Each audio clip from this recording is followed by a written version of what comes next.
dirty ice cream naman ang pinipilahan sa Davao City. Ang daming pinipilahan. Ano nga ba ang espesyal sa ice cream na ito? Alamin sa report na to.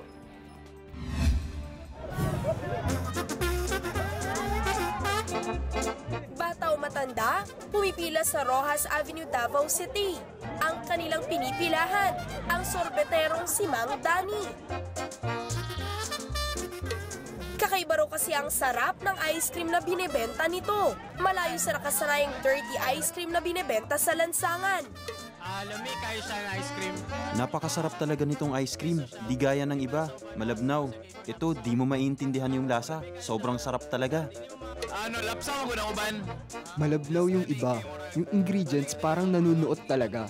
10 piso hanggang 20 pesos ang presyo ng ice cream. Ang magbarkada na sila Aubrey at El Rain, nakaugali na raw mamasyal para makabili ng nasabing sorbetes. Homemade ang dating.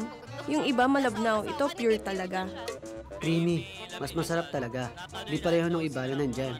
Mas masarap talaga kaya pinagkakaguluhan. 4 na dekada nang naglalako ng ice cream si Mang Danny de la Torre. At dahil dito, nakabili siya ng sariling bahay at lupa. At ang sikreto raw niya kung bakit pinagkakagulo ng benta niyang ice cream? Special kasi. Tsaka diyadamihan ko ng gatas.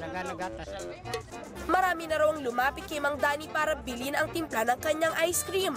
Pero di raw siya nagpadala sa mga offer. Masaya na raw siya na makita ang kanyang mga suking binabalik-balikan ang kanyang tindang sorbetes. Umaaksyon, Ivy Bernardo, News 5. Sure to come back. News 5 everywhere. Copyright 2015.